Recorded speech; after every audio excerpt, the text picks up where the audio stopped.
Bienvenidos a Cruce de Palabras por Telesur. Soy Luis Hernández Navarro y para conversar sobre los 30 años del levantamiento armado del Ejército Zapatista de Liberación Nacional en el sureste mexicano, está con nosotros la licenciada María Magdalena Gómez Rivera, abogada, académica de la Universidad Pedagógica Nacional y una de las más importantes y conocedoras especialistas en derecho indígena. Es también colaboradora de la sección de opinión del diario La Jornada. Magda, muchas gracias por estar con nosotros. Gracias a ti, Luis, por la invitación. Compleja con el tema. Ese 1 de enero de 1994, ¿cómo te enteras tú del levantamiento? Bueno, mira, primera vez que voy a decir en público esto. Es verdad que el 1 de enero del 94 yo estaba muda, pero no por el hecho, sino porque estaba muda, porque tenía una faringitis espeluznante. Pero además estaba muda. Sí confieso que me dio una enorme preocupación, porque yo viví desde la solidaridad con el pueblo de Guatemala. 12 años continuos estuve apoyando ese proceso y vi los saldos, lo duro, los golpes, en fin. Y tenía esa imagen, esa impronta. Entonces me imaginaba que iba a iniciar algo así. Por eso fue que yo me puse muy contenta, aún con poca voz, cuando el 12 de enero salimos a las calles y logramos, por las razones que podamos analizar, pero que Salinas de Gortari decretara el cese unilateral al fuego. Y lo más maravilloso, que el zapatismo, que el EZLN aceptara. Ahí para mí en mi cercanía con estos procesos fue una luz muy potente. Posteriormente he visto, me ha tocado escuchar, ¿sí?, directamente a alguno de los que era subcomandante y ahora ya no sé cuál es su cargo, decir que gracias a esa decisión y a esa movilización, y lo han dicho y lo han escrito, ellos y muchos están vivos. Y yo estoy convencida de ello. Estoy convencida. Y no es por estar en contra de, no.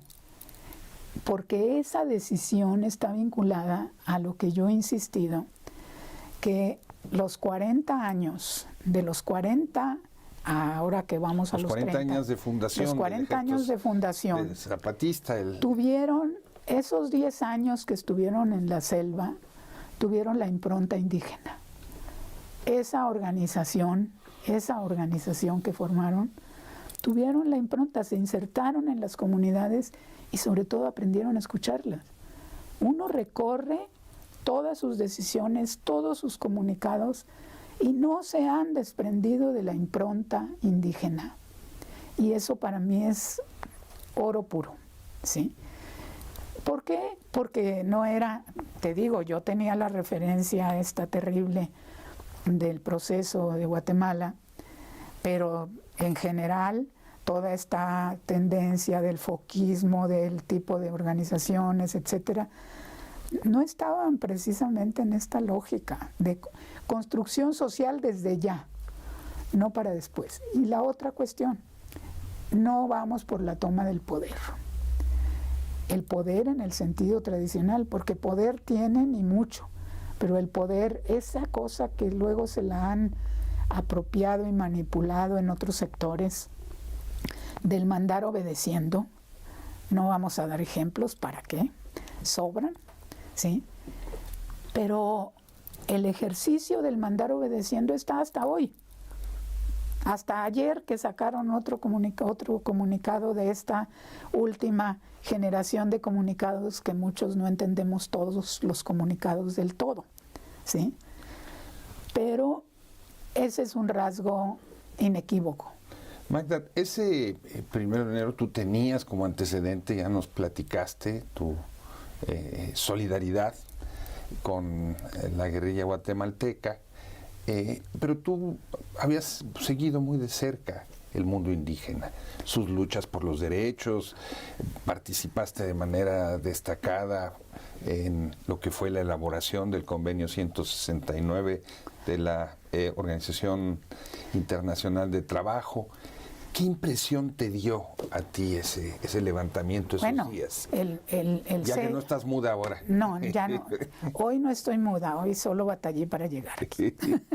No, la impresión que me dio, aparte ya pasada la mudez y celebrado el que se abriera un proceso que no ha sido necesariamente pacífico en términos del Estado, porque hay muchas experiencias, muchas agresiones que se han vivido y se han resistido, podemos citar muchísimo, pero hay dos cuestiones.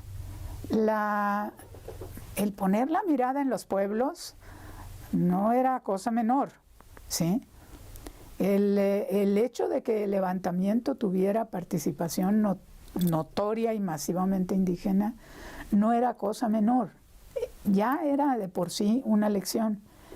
Pero la otra cuestión, cuando después de todas las traiciones del 9 de febrero del 95 y demás de parte de Zedillo, de que quiso darle golpe al cese al fuego, porque eso era, la emisión de la ley para el diálogo y la conciliación, la iniciación de la fase del diálogo, ahí tuvo otra de las grandes decisiones históricas del EZ.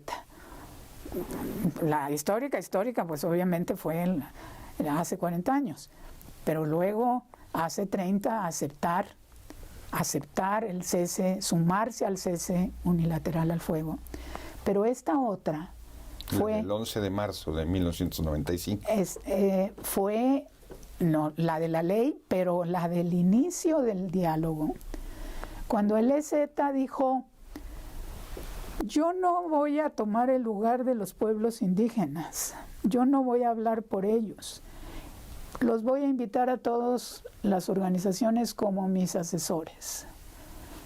Le cambió el esquema al gobierno, los puso a hablar y a dialogar con indígenas de todo el país, y la comandancia cedió la mesa.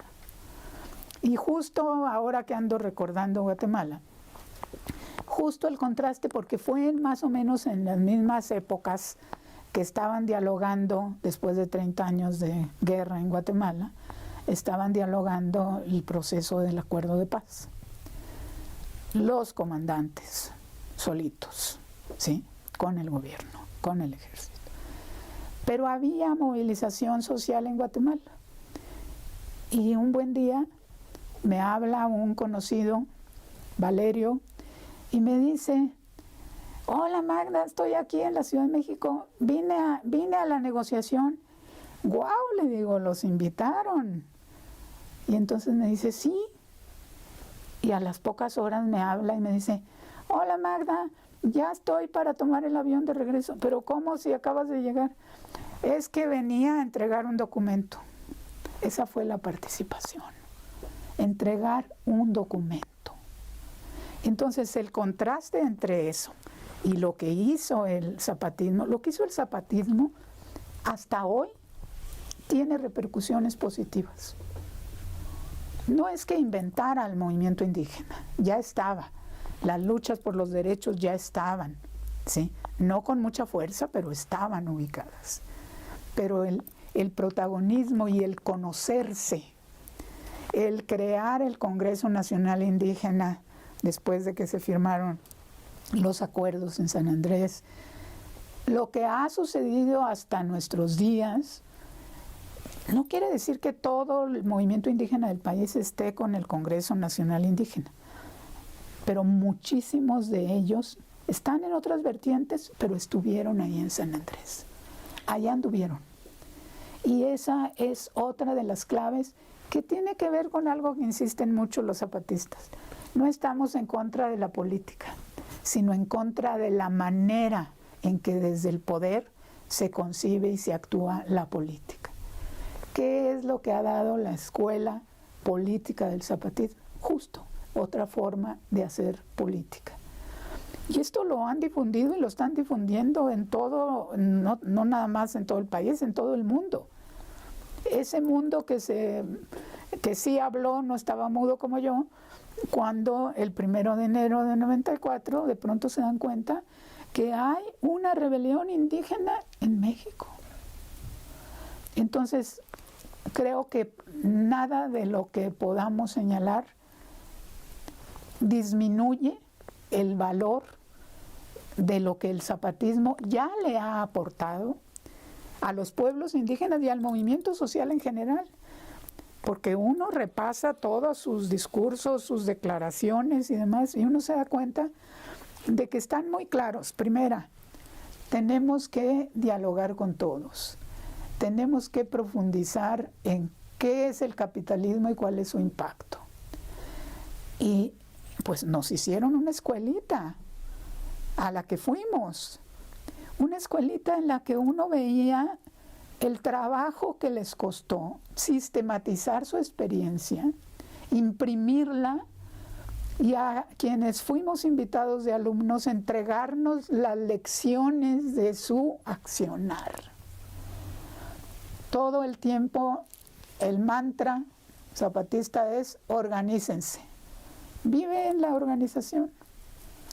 Magda, el 16 de febrero de 1996 se firman los acuerdos de San Andrés sobre derechos y cultura indígena, lo que era la primera etapa, la primera gran mesa de un proceso que tenía otras hacia adelante.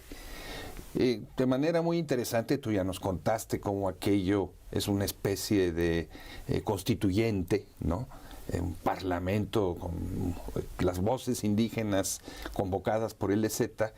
Pero es muy interesante que en mucho esas conclusiones se expresan en términos legales de una reforma constitucional. Sin embargo, años después, 2003, los zapatistas dicen: ¿saben qué? Ahí les dejamos sus leyes y aquí nos anuncian a todos la formación en la vía de los hechos de gobiernos autónomos. ¿Cómo te explicas tú ese tránsito? Bueno, me lo explico por las traiciones oficiales. Me lo explico porque no cumplieron los acuerdos de San Andrés, porque en 2001 acordaron con toda la clase política, inclusive los del antiguo PRD, que se habían manifestado solidarios con el zapatismo, todos ellos pergreñaron un texto constitucional que supuestamente cumpliera con los acuerdos de San Andrés, y en nombre de la, entre comillas, técnica jurídica, le introdujeron cambios inaceptables. Le introdujeron cambios inaceptables. ¿Te parece si hacemos una pausa aquí? Sí. Amigos, claro que sí. Amigas, no se vayan. Continuamos con esta charla en muy breves instantes.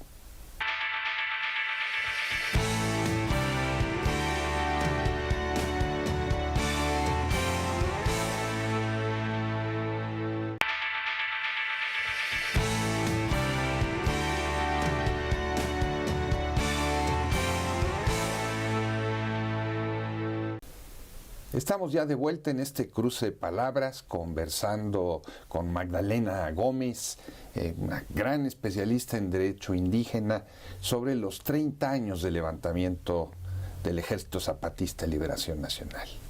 Magda, cuando te interrumpí nos estabas explicando este tránsito entre un conjunto de demandas que se formulan como una reforma constitucional y una iniciativa de construir desde abajo la autonomía al margen de esas leyes. Y nos decías, hubo una traición de la clase política. Mira, la clase política en muchos lugares, pero en este país, ¿sí?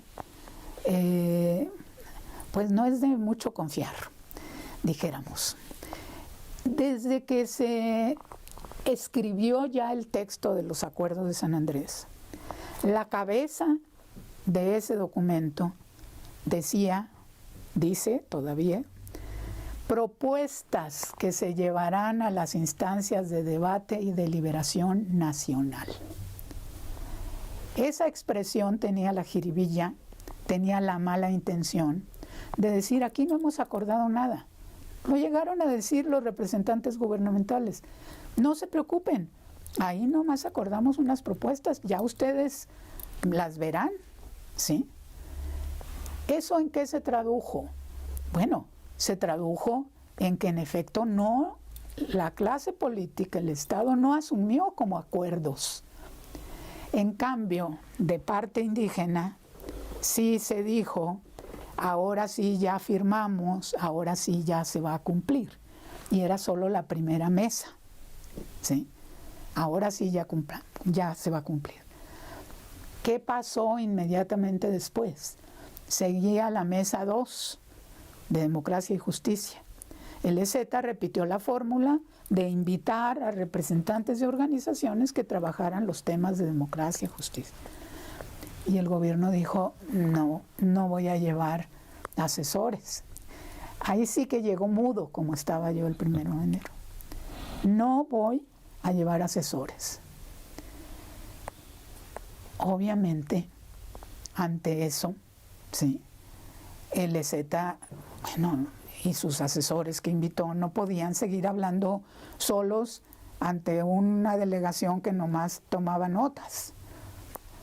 Suspendió el diálogo y suspendió subrayado en letras grandes porque según la ley para el diálogo no podía romper el diálogo porque si lo rompía se reanudaba la fase militar. Hasta la fecha el diálogo está suspendido, ¿sí? Desde septiembre de 1996. Está suspendido desde el 12 de enero de 94, pero con esa declaración también se suspendió. Bueno, ¿qué pasa cuando finalmente, después de unos intentos de hacer unas propuestas, había en la estructura del diálogo una comisión integrada por legisladores, la conocida como COCOPA, Comisión para la Concordia y Pacificación, que intentó hacer una propuesta para destrabar el hecho de que no quería cumplir el gobierno los acuerdos? Hizo una propuesta y el Ejército Zapatista aceptó esa propuesta, aunque al 100% no le pareciera, pero estaba aceptable. El gobierno, ¿se acuerdan aquella célebre frase del que era secretario de Gobernación? Emilio Chuaifet, que primero dijo que sí, luego dijo que no, y la explicación es que se había tomado 3, que eran chinchones. 13 o bueno, unos, 3 no era suficiente. Se había tomado unos tragos. Los anises. Se echó para atrás, Entonces, transcurrieron esas fases donde el Ejército Zapatista no se queda, y lo sabemos, de brazos cruzados, sigue trabajando en su territorio. Pero ahí estuvo un truene entre 96 y 2000. Y en medio siguió toda la tensión, y en medio sucedió la matanza de Acteal, en medio sucedió toda la tensión militar, el cerco militar, que nunca se retiró del todo. Bueno, cuando vino el cambio de presidente al PAN, el inefable Vicente Fox, que dijo que en 15 minutos resolvía el conflicto, pero también dijo algo que lo retrató, que los pueblos lo que querían era un bocho, un changarro y una tele. Nada que ver con los derechos, ¿no? Entonces, a ese señor y a ese cambio le apostaron, no con los ojos ciegos, le apostó el zapatismo y declaró cuando tomó posesión este hombre. Estamos hablando del año 2000. Estamos hablando del año 2000.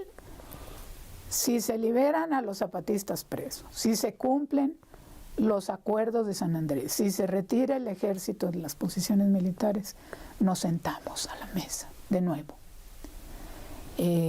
Inició una marcha conocida como la Marcha del Color de la Tierra por todo el país, que fue una suerte de ratificación de los acuerdos de San Andrés. llenó el 11 de marzo de 2001 el Zócalo con indígenas de todo el país. Increíble situación que no había pasado. Y como nos contaba nuestro querido Ronco Robles, jesuita, que vivió con los rarámuris 35 años, nos contaba que los rarámuris que estuvieron en el Zócalo llegaron allá y contaron. Nos nombraron y hay muchos indígenas. Ustedes saben, los rarámuris han estado allá en la sierra. Nos nombraron. Pero también el zapatismo dijo, queremos ir al Congreso, queremos ir. Gran escándalo, ¿por qué unos encapuchados que se levantaron, etcétera? Finalmente tuvieron que aceptar que fueran. Y fueron. Y fueron, los zapatistas siempre están dando señales. Uno luego es de acción retardada y traduce las señales después de que pasaron. Pero aquí dieron una señal inequívoca. En el zapatismo, y eso lo ha dicho el hoy difunto subcomandante Marcos, él no se dio cuenta de qué manera su figura impactaba a todo el movimiento y sobre todo hacia afuera. Era un ícono el subcomandante. Entonces llegaron al Congreso los zapatistas sin el subcomandante Marcos. Llegaron los comandantes, la comandancia indígena y el Congreso Nacional Indígena. Yo recuerdo, porque tuvimos el privilegio, también tú, de ser invitados ahí, pues no íbamos a asesorar nada, pero allí fuimos invitados. Y yo recuerdo que veía a los diputados, a las diputadas, que llevaban a sus familias, a sus hijos, y unas cámaras de esas que se usaban antes, porque se querían retratar con el subcomandante Marcos. Y recuerdo la cara cuando les dijeron que no iba el subcomandante. Pero no solo eso. La comandanta Esther, en su primera intervención, dijo, no trajimos al subcomandante Marcos porque él es el respaldo y el brazo militar de nuestra organización. Vinimos los comandantes indígenas civiles. También dijo, soy mujer, soy pobre, soy indígena. Soy mujer, soy pobre, soy indígena, que es otra de las causas que con fuerza ha enarbolado desde la ley revolucionaria de las mujeres indígenas el zapatismo. Hoy vemos, por cierto, dejando estos recuerdos, hoy vemos que el zapatismo está enarbolando las demandas, muchas de las demandas, no de toda la sociedad, pero sí de buena parte de ella, toda la cuestión de las mujeres, de los movimientos sociales, de las personas desaparecidas, de la diversidad sexual, etcétera, etcétera. O sea, con el ojo puesto en las demandas de la sociedad. Con ese ojo puesto ha apoyado a las madres y padres de los estudiantes de Ayotzinapa. Con ese ojo mandó apoyos a los maestros movilizados contra Enrique Peña Nieto de la CENTE en Chiapas. Mandó apoyos a su campamento y ahora hace acopio y entrega apoyos a comunidades afectadas por el huracán Otis en Acapulco. O sea, es de verdad impresionante el despliegue que el zapatismo tiene, la mirada que tienen, y sobre todo algo que no quisiera dejar porque seguro se nos termina el tiempo. Sí. Sí, pero no quisiera dejar el recambio generacional presente en los comunicados diversos recientes. ¿Qué es lo que observamos en los distintos? Jóvenes en la educación, jóvenes en el arte, jóvenes que muchos de ellos no habían nacido en el 94. Y la mirada, como he señalado, la mirada de largo plazo, la conciencia que se tiene de que lo que hay que construir no es para mañana, ni para el siguiente sexenio, ni para nada de eso, es para muchos años adelante y varias generaciones adelante. Y no dejan de lado la rabia, la digna rabia, como le dicen. Hace un momento hablabas de la masacre de Acteal. Estamos hablando de una paramilitarización del conflicto, de grupos civiles impulsados desde el ejército. ¿Cómo está esa situación? Bueno, eso tiene que ver con que el Estado, porque aquí no podemos decir nada más, ay, es que el gobernador, no. El Estado permitió que el ejército entrenara. Había una foto que circuló del general Renán Castillo, ¿sí?, en su oficina, porque se había reunido con unos indígenas. Anduvieron armando y entrenando a indígenas de algunas comunidades para que atacaran directamente y patentizar la idea de que se trataba de conflictos intracomunitarios. Así como el mantra del zapatismo fue el ya basta y es ahora la lucha es por la vida, el mantra oficial se convirtió en el lema de explicar todas las agresiones como conflictos intracomunitarios. Ahí estuvo en Acteal una agresión artera que hasta la fecha está impune con todo lo que ha sucedido en torno. Todos sabían, yo anduve unas semanas antes en esa región, Portila, y era la tensión evidente de que algo iba a pasar ahí como pasó. Y eso fue orquestado. Y que no venga ahora el ejército con que somos muy buenos y no hicimos nada. Ahora se ha dicho, el Centro Fraiba de Derechos Humanos ha dicho que los grupos que están aliados o parte de la delincuencia organizada y que están agrediendo a comunidades zapatistas y también no zapatistas, esos grupos tienen vínculo con esos paramilitares aun cuando no sean ellos directamente activos de un grupo paramilitar. ¿Por qué? Porque se gestó una escuela de paramilitarismo en la región y en el país. Magda, el tiempo se nos vino encima. Pues solo nos queda esperar el próximo 1 de enero con la noticia que nos va a dar y que desconocemos, por supuesto, el Ejército Zapatista de Liberación Nacional, y seguro va a ser una noticia que nuevamente nos dé esperanza. Creo que así será. Muchísimas gracias por estar con nosotros. Gracias, Luis. Amigos, amigas, muchísimas gracias por su amable compañía el día de hoy. Ya saben, los esperamos la semana que viene aquí por Cruce de Palabras por Telesur. Hasta la próxima.